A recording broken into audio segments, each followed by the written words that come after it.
ساکنان ناحیه فرخور به جشن نوروز جهانی آماده میشوند. برای در سطح بلند جشن گرفتن عید نوروز در همه جماعت‌های دهات آمادگی‌ها رفته ایستاده است. به هر یک جماعت دهات در روز جشنواره که در مرکز ناحیه می‌گذرد از روی برنامه تیار نموده‌اش به‌گذاری کرده می‌شود. در تیار نمودن برنامه عیدانه نوروزی به جماعت‌های دهات کارمندان کلوب‌ها و کتابخانه‌هایی که در دهات هستند کمک می‌رسانند.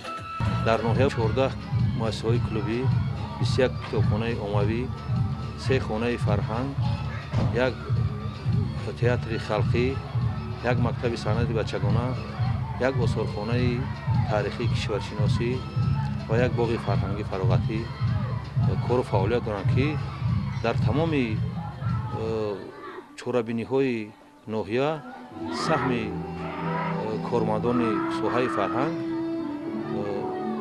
رشد یافته ایستاده. در جماعت دهات غیرت برنامه نوروزی را کارمندان کلوب دهاتی تیار نمودند که رسم و رسوم و آیین‌های خاص نوروزی را در بر میگیرد. در این برنامه نورسان جوانان و هنرمندان مردمی جلب کرده شدند. در جشن نوروز دختران این جماعت دهات نمونه لباس‌های ملی را پیشنهاد نمودنی هستند. نوروز با سمنک دیدنی است. قسمت دیگری برنامه از طعام‌های نوروزی عبارت است. بیشتر این طعام‌ها از علف‌های طبیعی بهاری تیار کرده می‌شوند. در این برنامه کودکان هم هستند. تربیت‌گیرندگان باغچه رقم 4 این جماعت دهات بخشیده به نوروز برنامه عیدانه تیار نمودند. در خانه فرهنگ جماعت دهات غیرت ما همگی 4 نفر کارگر داریم. با این نگاه نکرده در تمام چورابینی و فعالان اشتراک میکنیم و چون که شاهد امروز هستید، امروز در جماعت ما با یاری هوسکاران، با یاری خوانندگان مکتب‌های حدود جماعت یک چورابینی زیبای به جشن نوروز آماده کردیم و پیشکش تماشابینان گردیم و ما باور داریم که این چورابینی ما به همه خرسندی میبخشد و در جشن نوروز ناحیوی این چورابینی خود را نمایش میدهیم. در آماده نمودن برنامه عیدانه نوروزی کارمندان اداره فرهنگ پهلوهای تاریخی جشن نوروز را آموختند.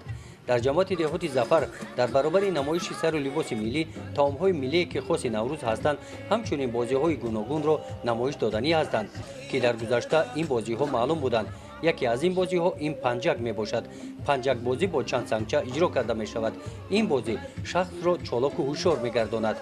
بازی دیگری معمولی بین مردان کوهستان تاجیک این بندکشی میباشد. امروزها تمام مردم جمهوری تاجیکستان آمادگی به دو جشن بزرگ یعنی نوروز اجان و 25 سالگی استقلالیت جمهوری تاجیکستان تیاری دیده ایستادند. ما کارمندان فرهنگ جماعت و ساکنان جماعت دهات ظفر از این چهاربینی خفا نمانده کوشش داریم که این چهاربینی ها را در سطح بلند سیاسی گذرانیم.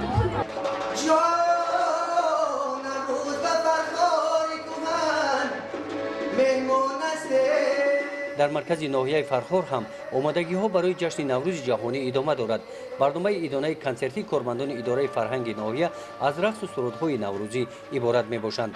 در جواب به غمخوری های حکومت البته بازم با استفاده از همه گونه شرایط امکانیت ها تلاش می‌ورزیم تا به مردم توانسته باشیم که خدمت بلند فرهنگی رسانده باشیم.